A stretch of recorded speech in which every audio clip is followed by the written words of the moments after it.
ঢাকা ১০ আসন থেকে নির্বাচন করবেন জুলাই গণ-অভ্যুত্থানের শীর্ষ নেতৃত্ব, স্থানীয় সরকার, পল্লী উন্নয়ন ও সমবায় মন্ত্রণালয়ের উপদেষ্টা আসিফ মাহমুদ সজীব ভূঁইয়া।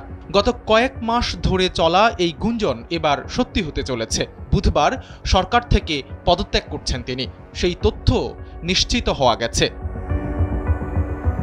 উপদেষ্টা আসিফ মাহমুদের ঘনিষ্ঠ বৈষম্য বিরোধী ছাত্র আন্দোলনের এক কেন্দ্রীয় নেতা সময়ের আলোকে পদত্যাগের বিষয়টি নিশ্চিত করেছেন। এর আগে গত ৯ নভেম্বর ঢাকা ১০ আসনে ভোটার হওয়ার আবেদন করেছিলেন তিনি। এদিকে মঙ্গলবার রাতে হঠাৎ জরুরি সংবাদ সম্মেলন ডেকেছেন আসিফ। বুধবার বিকেল ৩টায় এই সংবাদ সম্মেলনে পদত্যাগের ঘোষণা দিতে পারেন বলে নিশ্চিত হওয়া গেছে।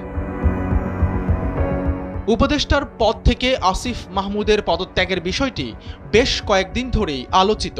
তিনি কোন দল থেকে নির্বাচনে অংশ নেবেন এবং নির্বাচনে প্রার্থিতা ঘোষণার আগে উপদেষ্টা পদ থেকে কখন পদত্যাগ করবেন তা নিয়ে নানা গুঞ্জন শোনা গিয়েছিল।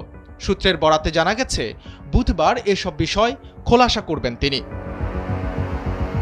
এদিকে ত্রয়োদশ জাতীয় সংসদ নির্বাচনকে সামনে রেখে ঢাকা ১০ আসন নিয়ে বেশ আলোচনার সৃষ্টি হয়।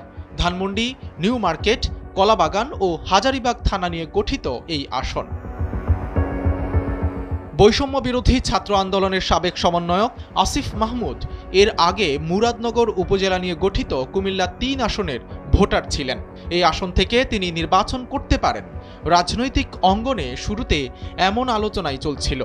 পরে গুঞ্জন ওঠে, বিএনপির সঙ্গে আসন সমঝোতা হলে অন্তর্বর্তী সরকার থেকে পদত্যাগ করে ঢাকা ১০ আসনে নির্বাচন করতে পারেন। বিএনপি গত নভেম্বরে ২৩৭ আসনে প্রার্থীদের নাম ঘোষণা করলেও ঢাকা ১০ আসন ফাঁকা রাখে। এতে আসিফ মাহমুদ সজীব ভূঁইয়াকে ঘিরে গুঞ্জন আরও পাকাপোক্ত হয়।